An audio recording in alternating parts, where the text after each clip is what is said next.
Hello students.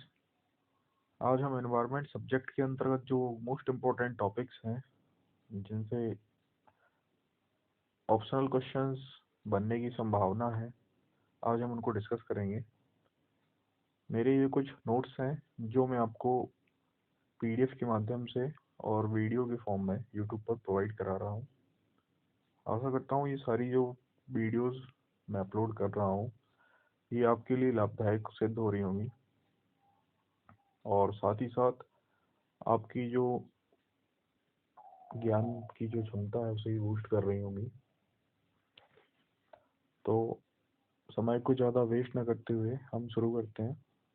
बात करते हैं जलमंडल, जिसे हाइड्रोस्फीयर भी बोलते हैं। देखिए, जलमंडल से आप इस शब्द से ही को रिलेट करने की कोशिश करिए। आपको शब्द सुनने पर ही एक फील आ रहा होगा कि जलमंडल यानी जल, तो धरातल पर पाया जाने वाला कुल खारा या मीठा पानी जो है जलमंडल कहलाता है। खारा जल समुद्र और मीठा जल नदी, तालाब, झील इत्यादि में पाया जाता है। भूमंडल पर जल की मात्रा 71%, स्थल की मात्रा 29% है। तो पूरे जलमंडल का 97.3% भाग सागरों में पाया जाता है। जैसे आप देख पा रहे हैं कि यहाँ जैसे पृथ्वी, मान लीजिए ये हमारी अर्थ यानी पृथ्वी है, तो यहाँ स्थल है इस जगह पे और यहाँ भी स्थल है। तो अगर इस फॉर्म में हम देखें इस जगह पे, तो काफ़ी ज़्यादा मात्रा में जो है जल भरा हुआ है। तो लगभग पृथ्वी पर जो है भूमंडल की जो मात्रा है तो वो 29% है और जल की मात्रा जो है वो 71% है। और साथ ही साथ पूरे जलमंडल का 97.3% सागरों में है और 2.7% भाग धरातल पर यानी कि ज़मीन के अंदर है। अब बात करते हैं स्थल मंडल की, जिसे लिथोस्फीयर भी बोला जाता है।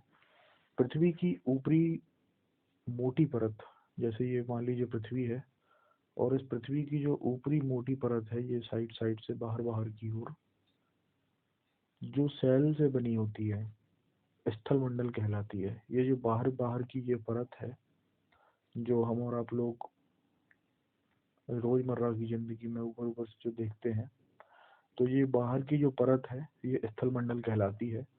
स्थल मंडल की मोटाई महाद्वीपों तथा महासागरों के नीचे अलग अलग होती है। अब देखिए, महाद्वीपों के नीचे ये जो 35 किलोमीटर की मोटाई होती है और महासागरों के नीचे 5 किलोमीटर तक की मोटाई होती है। स्थलमंडल मैग्मा पर तैर रहा है। मैग्मा से मतलब है कि लावा। ये जो पृथ्वी, आपको पता होगा कि ये पृथ्वी जो है इसके अंदर ये जो अभी भी अंदर आप जैसी खुदाई करते जाएंगे तो यहाँ आपको काफ़ी ज़्यादा गर्मी का अनुभव होगा। यहाँ पे max to max temperature approximate 5,000 से 6,000 डिग्री सेल्सियस होता है। तो इसीलिए इसमें ये कहा गया है कि स्थलमंडल मैग्मा पर तैर रहा है। यानी कि जो आपका स्थलमंडल है, बाहरी आवरण पृथ्वी का, ये जो अंदर मैग्मा भरा हुआ है जो अभी तक शांत नहीं हुआ है, जो अब तक लावा के फॉर्म में है पृथ्वी के अंदर, इसी को मैग्मा कहा कहते हैं। तो इसीलिए कहा गया है कि स्थलमंडल मैग्मा पर तैर रहा है, यानी इसके ऊपर जो है ये हमारा स्थलमंडल है, तो ये मैग्मा है। नेक्स्ट है वायुमंडल। देखिए, जलमंडल और स्थलमंडल, स्थलमंडल के चारों तरफ जो हम अदृश्य शक्ति, जो हवा हम फील करते हैं, जहाँ हम सांस लेते हैं, वो हमारा वायुमंडल, जिसे हम एटमॉस्फेयर भी कहते हैं। पृथ्वी के चारों ओर फैली बहुस्तरीय गैसीय आवरण को वायुमंडल कहा जाता है। पृथ्वी की सतह से लगभग 80 किलोमीटर की ऊंचाई तक, ये जैसे मान लीजिए कि ये हमारी पृथ्वी है तो इसकी जो सरफेस है, इसकी सरफेस से 80 किलोमीटर की ऊंचाई तक जो है वायु की रचना होती है, जहाँ गैसों के अनुपात में अधिकतर एक सी रहती हैं जो। अब देखिए वायुमंडल में कौन कौन सी गैसें हैं। नाइट्रोजन, इनके परसेंटेज थोड़ा याद रखिएगा क्योंकि ये मोस्ट इम्पोर्टेंट है, जो आपके ऑप्शनल एग्जाम में पूछे जा सकते हैं। नाइट्रोजन का जो परसेंट है वो 78.03, ऑक्सीजन 20.99%, जिसे आप अप्रोक्सीमेट 21% कंसिडर कर सकते हैं। ऑर्गन का 0.931%, कार्बन डाइऑक्साइड यानी CO2 0.03। आर्गन को हम AR से डिनोट करते हैं, ये भी काफ़ी बार पूछा गया है एग्जाम में। आगे चलते हैं, जीव मंडल, बायोस्फीयर। देखिए जीव मंडल क्या होता है। स्थल मंडल, जल मंडल तथा वायुमंडल के पारस्परिक क्रियाओं से विकसित मंडल को जीव मंडल या पारिस्थितिकी तंत्र मंडल कहते हैं। देखिए वायुमंडल, जल मंडल और स्थल मंडल का जो यूनिसेक्शन यानी कि जो उभयनिष्ठ होगा वो जीव मंडल कहलाएगा। यानी कि जीव मंडल में हमारा वायुमंडल भी और स्थल मंडल साथ ही साथ जल मंडल तीनों आएंगे, जिसे हम जीव मंडल कहेंगे। बात करते हैं पर्यावरण की। पर्यावरण को दो पार्ट्स में डिवाइड किया गया है, जैविक पर्यावरण, भौतिक पर्यावरण। जैविक पर्यावरण या जैविक घटक और भौतिक पर्यावरण यानी कि अजैविक घटक। जैविक घटक में मृदा, वायु, जल, प्रकाश और तापमान। भौतिक घटक में पौधे, जंतु, मनुष्य, सूक्ष्म जीव। पारिस्थितिकी यानी कि इकोलॉजी, पर्यावरण या वातावरण व जीव समुदाय के पारस्परिक संबंधों के अध्ययन को पारिस्थितिकी कहते हैं। देखिए पारिस्थितिकी का मतलब होता है कि पर्यावरण या वातावरण जो आपका एनवायरनमेंट है और जीव समुदाय यानी कि हम सभी लोग और जीव जंतु जो इस वातावरण में रह रहे हैं, वो पूरा जो फॉर्म होगी उसे पारिस्थितिकी यानी कि इकोलॉजी कहा जाता है। अब इकोलॉजी शब्द से बना है इकोसिस्टम यानी पारिस्थितिकी तंत्र। वातावरण के जैविक एवं अजैविक घटकों की अंतरक्रिया से विकसित तंत्र पारिस्थितिकी तंत्र कहलाता है। यह एक खुला तंत्र होता है जिसमें सामग्री एवं ऊर्जा का नियंत्रण निरंतर प्रवाह होता है। इकोलॉजी शब्द का यूज आर्थर टॉन्सले ने सन 1935 में किया था। ये यहाँ एक बात मैं आपको बताना चाहता हूँ कि यहाँ जो मैं आपको ये एनवायरनमेंट सब्जेक्ट पढ़ा रहा हूँ, ये काफ़ी सिंपल सब्जेक्ट है, तो कृपया हाइपर होने की ज़रूरत नहीं है। आप इसे स्लोली स्लोली एंजॉय करके आप पढ़िए, इस पर ध्यान दीजिए। जितने भी यहाँ शब्द हैं वो आपको अच्छे से एक्सप्लेन करूँगा और अच्छे से आपको समझ में आएंगे। काफ़ी सिंपल शब्द इसमें यूज़ कर हो रहे हैं, तो ज़्यादा हाइपर होने की ज़रूरत नहीं है। आपको भली भांति भली प्रकार से ये चीज़ें समझ आ जाएंगी। अब देखते हैं पारिस्थितिकी तंत्र की संरचना यानी कि इकोसिस्टम की संरचना कैसे होती है। इकोसिस्टम के दो अवयव हैं, अजैव अवयव और जैव अवयव। अजैव यानी कि जिसमें जीवन नहीं है यानी कि निर्जीव, और जैव यानी कि सजीव जिसमें जीवन है। अब अजैव अवयव को यानी कि निर्जीवों को तीन पार्ट्स में डिवाइड किया गया है। फर्स्ट भौतिक पर्यावरण, पोषण और जलवायु। भौतिक पर्यावरण वातावरण के अंतर्गत क्या आएंगे, मृदा, जल तथा वायु। पोषण के अंदर कार्बनिक और अकार्बनिक पदार्थ। जलवायु में सूर्य की रोशनी, तापक्रम, आर्द्रता, दाब, etc। ये चीजें आपको समझ आ गई होंगी कि अजैव अवयव क्या है। अब बात करते हैं जैव अवयव की यानी सजीव की।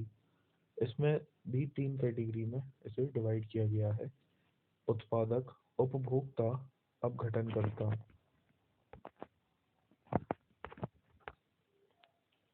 उत्पादक के अंतर्गत हरे पौधे, उपभोक्ता के अंतर्गत जो उन पौधों का यूज करते हैं, जंतु जो पौधों को खाते हैं, अपघटनकर्ता यानी कि सूक्ष्म जीव। अब सबसे पहले हम जैव अवयव के बारे में डिस्कस करेंगे। जैसा कि जैव अवयव को मैंने बताया है कि 3 पार्ट्स में डिवाइड किया गया है, उत्पादक, उपभोक्ता और अपघटनकर्ता। उत्पादक यानी प्रोड्यूसर, उपभोक्ता यानी कंज्यूमर और अपघटनकर्ता यानी डिकम्पोजर। उत्पादक उत्पादक शब्द से आशय उत्पाद करने वाले यानी प्रोड्यूस करने वाले, जैसे हरे पौधे, शैवाल, घास, पेड़ इत्यादि एकमात्र ऐसे जीव जिनमें प्रकाश संश्लेषण द्वारा अपना भोजन स्वयं बनाने की क्षमता है, वो उत्पादक कहलाएंगे। ये सूर्य के प्रकाश को विकिरण ऊर्जा के रूप में ग्रहण कर क्लोरोफिल की उपस्थिति में रासायनिक स्थितिज ऊर्जा में परिवर्तित कर देते हैं, जो कार्बनिक यौगिक के रूप में हरे पौधों को ऊतकों में संचित करते रहते हैं। प्रकाश संश्लेषण की क्रिया में यह सह उत्पाद के रूप में ऑक्सीजन निकलता है, जिसका यूज समस्त जीवों के लिए होता है। हरे पौधे अपने भोजन का संश्लेषण स्वयं करते हैं, अतः वे स्वपोषी कहलाते हैं। संश्लेषण करने का मतलब है अपने भोजन को स्वयं पकाना, इसीलिए इन्हें स्वपोषी यानी ऑटोट्रोफ्स कहा जाता है। एक पारिस्थितिकी तंत्र में हरे पौधे की उपस्थिति अनिवार्य है, क्योंकि ये निम्नलिखित कार्यों का संपादन करते हैं। एक पारिस्थितिकी तंत्र में रहने वाले जीवों के प्रकार का निर्धारण करते हैं। ये सौर ऊर्जा, जो समस्त जीवों के लिए ऊर्जा का मूल स्रोत है, का प्रग्रहण करने में समर्थ है। ये मिट्टी से प्रमुख तत्वों को अवशोषित करने में समर्थ होते हैं। ये वायुमंडल में ऑक्सीजन और कार्बन डाइऑक्साइड के बीच संतुलन बनाए रखते हैं। अगर पारिस्थितिकी तंत्र में पौधे ना हो तो वायुमंडल में जो ऑक्सीजन और कार्बन डाइऑक्साइड है, इसके बीच असंतुलन की स्थिति पैदा हो जाएगी, क्योंकि इंसान द्वारा ऑक्सीजन को ग्रहण किया जाता है और कार्बन डाइऑक्साइड को रिलीज किया जाता है। अब होता क्या है कि दिन के समय में जो पौधे होते हैं वो ऑक्सीजन का कंजम्पशन करते हैं, और जो दिन के समय कार्बन डाइऑक्साइड का CO2 का कंजम्पशन करते हैं, और नाइट के समय CO2 रिलीज करते हैं। तो अब होता क्या है कि इंसान द्वारा दिन के समय CO2 का प्रोड्यूस होता है, CO2 हम जनरेट करते हैं और ऑक्सीजन को हम कंज्यूम करते हैं। लेकिन नाइट के टाइम पर पौधे जस्ट इसका अपोजिट करते हैं कि ऑक्सीजन को वो ग्रहण करते हैं और नाइट के टाइम में कार्बन डाइऑक्साइड रिलीज करते हैं। इसलिए कहा जाता है कि रात के समय पेड़ पौधों के पास नहीं सोना चाहिए। चलिए आगे बढ़ते हैं, बात करते हैं उपभोक्ता यानी कंज्यूमर। वैसे जीव जो अपने पोषण के लिए उत्पादकों पर निर्भर रहते हैं, उपभोक्ता कहलाते हैं। ऐसे जीव जो उत्पादकों यानी कि प्रोड्यूसर्स पर यानी पेड़ पौधों पर निर्भर रहते हैं, उपभोक्ता कहलाते हैं। सभी जंतु उपभोक्ता की श्रेणी में आते हैं, क्योंकि क्लोरोफिल की अनुपस्थिति के कारण ये भोजन का संश्लेषण नहीं कर पाते तथा प्रत्यक्ष या परोक्ष रूप से पौधे पर ही निर्भर रहते हैं। ऐसे जीव परपोषी भी कहलाते हैं। अब देखिए उपभोक्ता। उपभोक्ता को 3 कैटेगरी में डिवाइड किया गया है, प्राथमिक, द्वितीयक और तृतीयक उपभोक्ता। प्राथमिक उपभोक्ता में गाय, भैंस, हिरण, खरगोश आदि जो शाकाहारी जीव हैं, जो पेड़ पौधों पर ही डिपेंड रहते हैं। द्वितीयक उपभोक्ता में शेर, बाघ, पक्षी, सर्प, मेंढक। ये जो द्वितीयक उपभोक्ता हैं, ये ज़्यादातर मांसाहारी होते हैं, जो शाकाहारी जंतुओं को भी खाते हैं। तृतीयक उपभोक्ता में बाघ, शेर, चीता, गिद्ध इत्यादि आते हैं। अब बात करते हैं, ये जो आपको सुंदर सा चित्र दिखाई दे रहा है इसकी, कि ये कैसे काम करता है। अब देखिए, जो chain reaction, food chain reaction है, वो कैसे काम करती है। सूर्य से प्रकाश लेकर जो पौधे हैं वो अपना खाना बनाते हैं। अब खाना बनाने के पश्चात पेड़ पौधों में फल फ्रूट्स इत्यादि आते हैं। तो अब इन फल फ्रूट्स को क्या है, प्राथमिक उपभोक्ता यानी ग्रास हॉपर यानी कि टिड्डा, आप देख पा रहे होंगे, ये ग्रहण करेगा। अब टिड्डे को कौन खाता है, मेढक, जो कि हमारा द्वितीयक उपभोक्ता होता है। अब इस मेढक को भी, मेढक का खाना कौन है, सांप, वो सॉरी, सांप का खाना कौन है, मेढक। तो इस मेढक को सांप खाएगा, तो ये तृतीयक उपभोक्ता की श्रेणी में आएगा। अब इस सांप को बाज यानी उच्चतम श्रेणी का मांसाहारी यानी चतुर्थ उपभोक्ता।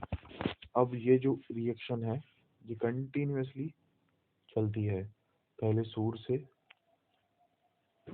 आने वाली विकिरण ऊर्जा के द्वारा पेड़ पौधे अपना खाना बनाएंगे, फिर फिर उस पौधे को टिड्डा, और उसके बाद उस टिड्डे को मेंढक, और उस मेंढक को सांप, और उस सांप को कोई भी पक्षी जो मांसाहारी है, जैसे बाज, चील, गिद्ध इत्यादि, उसे ग्रहण करेंगे। तो ये जो रिएक्शन है, फूड चेन रिएक्शन, ये ऐसे काम करती रहती है।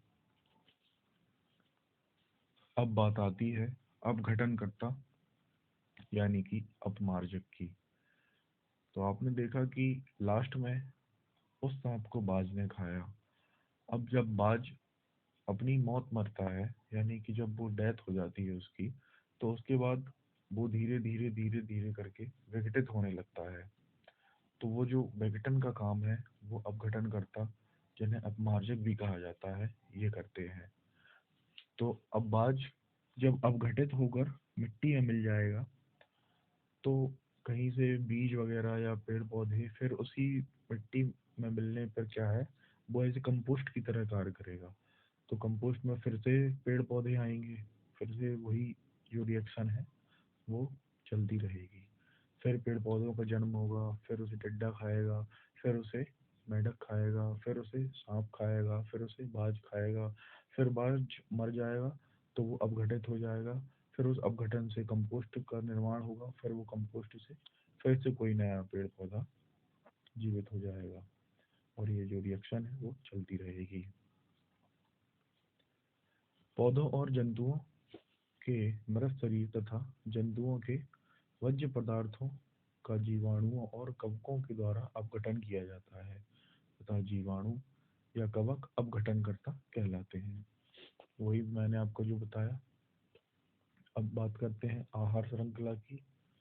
हरे पौधे को किसी शाकाहारी जानवर ने खाया, शाकाहारी जानवर को किसी मांसाहारी जानवर ने खाया। तो हरे पौधे का निर्माण सूर्य की विकिरण किरणों से हुआ, और उसको खाकर किसी शाकाहारी पौधे ने अपना पेट भरा। और जो मांसाहारी पौधे वो है जीव जंतु, वो शाकाहारी पर डिपेंड रहेंगे। तो ये जो रिएक्शन है वो कंटिन्यूअसली चलती रहेगी। जब मांसाहारी जानवर मर जाएगा तो फिर से इसे अपघटन करता अपघटित कर देंगे। अपघटन के पश्चात ये फिर से कंपोस्ट में बदल जाएगा, और कंपोस्ट के बाद फिर से सूर्य की किरणें पाकर पौधे में बदल जाएगा। तो ये रिएक्शन जो मैंने आपको पीछे बताई, सेम रिएक्शन यहाँ भी चलती रहेगी। एक पारिस्थितिकी तंत्र में श्रृंखलाबद्ध तरीके से जुड़े जीवों के द्वारा ऊर्जा का एक पक्षी प्रवाह होता है।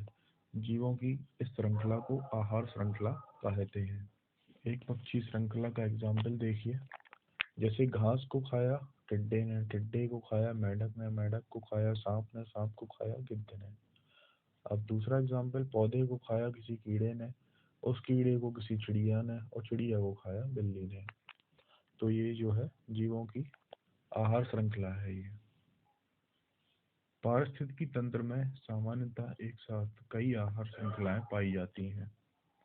ये आहार श्रृंखलाएं हमेशा सीधी ना होकर आड़े तिरछे जुड़कर एक जाल सा बनाती हैं। आहार श्रृंखला के इस जाल को आहार जाल कहा जाता है। लास्ट पेज पर हम देखते हैं कि आहार जाल क्या है। ये देखिए, इस पौधे को ग्रास हॉपर ने खाया, यानी टिड्डे ने। उस टिड्डे को गिरगिट ने खाया, उस गिरगिट को बाज ने खाया। या उस ग्रास हॉपर को डायरेक्ट बाज भी खा सकता है, और उस पौधे को डायरेक्ट खरगोश भी खा सकता है, और उस खरगोश को कोई बाज खा सकता है।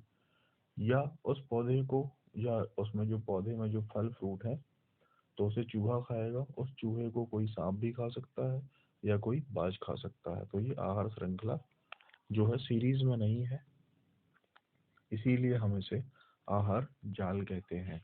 आहार जाल बनने का कारण यही है कि एक पारिस्थितिकी तंत्र में उपभोक्ता एक से अधिक भोजन स्रोत का भी उपयोग करता है।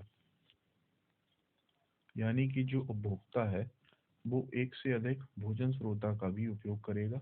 यानी कि कोई किसी को खाता है तो कोई किसी का भी भोजन कर सकता है, इसीलिए ये आहार जाल बनता है। अब जैसे पौधे को ग्रास हॉपर, और उस ग्रास हॉपर को डायरेक्ट बाज खा सकता है। पौधे को ग्रास हॉपर, या उस ग्रास हॉपर को गिरगिट, और फिर उस गिरगिट को बाज खा सकता है। पौधे को खरगोश, या उस खरगोश को बाज खा सकता है। तो ये मैं आपको पहले बता चुका हूँ। अब बात करते हैं ट्रॉपिक लेवल यानी कि पोषी स्तर की। ये जो ट्रॉपिक लेवल है, ये आपको नीचे से ऊपर की ओर जाता हुआ दिख रहा होगा, जिसमें चार जो हैं वो लेवल्स दिखाए गए हैं। जो प्रथम लेवल है वो उत्पादक यानी प्रथम पोषी स्तर को दिखाता है। दूसरा शाकाहारी जंतु द्वितीय पोषक स्तर को दिखाता है। तीसरा मांसाहारी जंतु तृतीय पोषी स्तर को, और चतुर्थ उच्चतम श्रेणी के पोषी स्तर को दिखाता है, जिसमें मांसाहारी जंतु और शाकाहारी दोनों शामिल हैं। आहार श्रृंखला में कई स्तर होते हैं तथा हर स्तर पर भोजन का स्थानांतरण होता है। आहार श्रृंखला के इन्हीं स्तरों को पोषी स्तर कहते हैं। आहार श्रृंखला कई पोषी स्तरों का बना होता है। इसका प्रत्येक चरण ही पोषी स्तर है। देखिए, प्रथम पोषी स्तर में उत्पादक, द्वितीय पोषी स्तर में ग्रास हॉपर प्राथमिक उपभोक्ता, तृतीय पोषी स्तर में गिरगिट यानी द्वितीय उपभोक्ता, चतुर्थ पोषी स्तर में बाज यानी कि तृतीय उपभोक्ता। पारिस्थितिकी तंत्र के प्रकार। किसी पारिस्थितिकी तंत्र में निम्नलिखित दो मूल प्रक्रियाएं संपादित होती हैं।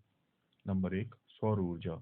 ऊर्जा का मूल स्रोत जिसे हम सौर ऊर्जा कहते हैं। अब देखिए, सौर ऊर्जा का हरे पौधे के द्वारा ग्रहण होता है, यानी कि हरा पौधा सौर ऊर्जा को ग्रहण करता है और वह अन्य जीवों में यह खाद्य के रूप में स्थानांतरित हो जाता है। इस प्रकार ऊर्जा का प्रवाह एक पथी होता है। पॉइंट नंबर 2, विभिन्न अजैव पदार्थों जैसे नाइट्रोजन, ऑक्सीजन, जल आदि का चक्रीय पात के द्वारा जैव और अजैव वातावरण के बीच आदान प्रदान होता है। ये जो है ऊर्जा फ्लो डायग्राम आपको दिखाया गया है। इसमें सूर्य से आती हुई ऊर्जा पौधे ग्रहण करते हैं। पौधों के द्वारा बनाया गया भोजन ग्रास हॉपर यानी कि टिड्डा ग्रहण करेगा, और इस टिड्डे को कोई मेढक खाकर अपने लिए एनर्जी जनरेट कलेक्ट करेगा, और इस मेढक को खाकर सर्प अपने लिए एनर्जी कलेक्ट करेगा। अब ऊर्जा का वातावरण के रूप में स्थानांतरण देखिए, सूर्य से ऊर्जा आई ऊष्मा के फॉर्म में, पौधों ने ग्रहण की, साथ ही साथ वातावरण में भी गई। पौधों से कुछ ऊर्जा ऊष्मा के रूप में वातावरण में, और उस ऊर्जा से जो टिड्डे ने पौधे से जो ऊर्जा ली है उससे ली गई ऊर्जा ऊष्मा के फॉर्म में वातावरण में, सेम मेढक से ऊष्मा के फॉर्म में, और सर्प से भी ऊष्मा के रूप में कुछ एनर्जी वातावरण में स्थानांतरित हो जाती है। एक पारिस्थितिकी तंत्र में ऊर्जा का प्रवाह। जीव मंडल में ऊर्जा का मूल स्रोत सौर ऊर्जा है।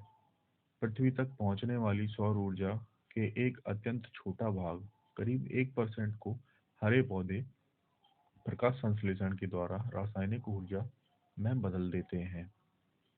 हरे पौधों द्वारा संश्लेषित ऊर्जा में से कुछ का यूज स्वयं पौधों द्वारा मेटाबॉलिक क्रियाओं के संपादन में हो जाता है, तथा कुछ मेटाबॉलिज्म जैसे श्वसन की क्रिया द्वारा ऊष्मा ऊर्जा में परिवर्तित होकर वातावरण में मुक्त हो जाती है। शेष ऊर्जा रासायनिक ऊर्जा के रूप में हरे पौधों के ऊतकों में संचित रहती है। यही ऊर्जा उपभोक्ताओं और अपघटनकर्ताओं को उपलब्ध होती है। ऊर्जा का प्रवाह हमेशा एक दिशा में होता है, उत्पादक से उपभोक्ता की ओर। आहार श्रृंखला के प्रत्येक पोषी स्तर पर कुल ऊर्जा के 10% ऊर्जा का ही स्थानांतरण अगले पोषी स्तर को हो पाता है, तथा शेष 90% ऊर्जा का व्यवहार विभिन्न प्रकार से होता है। जैसे कि मान लीजिए घास ने ऊर्जा उत्पन्न की 10,000 किलो कैलोरी। अब इससे प्राथमिक उपभोक्ता को ऊर्जा मिली 1,000 किलो कैलोरी। अब इसके बाद द्वितीय उपभोक्ता को मिली 100 किलो कैलोरी। अब तृतीय उपभोक्ता यानी सांप को मिली 10 किलो कैलोरी। तो ये ऊर्जा में कमी या हॉस जो भी होता है वो विभिन्न पोषी स्तरों पर उपलब्ध होने वाली ऊर्जा में उत्तरोत्तर हॉस के कारण होता है। इस प्रकार हम देखते हैं कि अधिकतम ऊर्जा उत्पादक हरे पौधे स्तर पर संचित है। इस ऊर्जा में हरे पोषी स्तर पर उत्तरोत्तर कमी आ जाती है और चौथे पोषी स्तरों पर स्थित मांसाहारी की अपेक्षा ज्यादा ऊर्जा शुद्ध भोजन के लिए उपयोग करते हैं। इसीलिए जो चौथे उपभोक्ता होते हैं उन्हें अधिक से अधिक भोजन की आवश्यकता होती है, क्योंकि उनमें ऊर्जा की कमी होती जाती है। इसीलिए अधिक ऊर्जा कलेक्ट करने के लिए वो भोजन अधिक करते हैं। सामान्यतः उच्च पोषी स्तर के जीवों को अपनी आवश्यकताओं की आपूर्ति के लिए ज्यादा मात्रा में खाद्य पदार्थों की जरूरत होती है, अतः निचले पोषी स्तर पर जीवों की संख्या अधिक होती है। अगर विभिन्न पोषी स्तर के जीवों की संख्या का अवलोकन किया जाए तो एक पिरामिड के सदृश आकृति बनती है, जैसा कि आप देख पा रहे हैं, जिसे संस्था का पिरामिड पिरामिड ऑफ नंबर्स कहा जाता है। तो आज की क्लास में इतना ही। कल हम बात करेंगे आगे, एनवायरनमेंट के टॉपिक को आगे बढ़ाएंगे और हम कल जैव आवर्धन से अपना आगे कंटिन्यू करेंगे। मैं मुश्किल से आज या कल में आपका ये जो टॉपिक है एनवायरनमेंट का वो कम्प्लीटली ख़त्म कर दूंगा। इसके बाद हम कुछ ऑप्शनल की प्रैक्टिस करेंगे जो आने वाले ITI अनुदेशक परीक्षा के लिए अति महत्वपूर्ण होगी। हमारे चैनल को अधिक से अधिक सब्सक्राइब करें। आप लोग वीडियोस देख रहे हैं, अच्छी बात है, लेकिन सब्सक्राइब भी करते जाएं, क्योंकि ये हमारे लिए मोटिवेशन का काम करती है। और इसीलिए ये यूट्यूब चैनल बनाया गया है कि मैं आपको जो मेरे कंटेंट हैं वो प्रोवाइड करा सकूं और अपना बेस्ट दे सकूं। साथ ही साथ मैं आपको ये बताना चाहूँगा कि कुछ जो व्यक्तिगत और जो व्यक्ति हैं, जो बड़े बड़े यूट्यूब चैनल हैं, वो वीडियोस बना रहे हैं पैट के रिगार्डिंग, क्योंकि जो नॉन पैट होल्डर्स हैं उन्होंने इस वैकेंसी पर केस कर रखा है।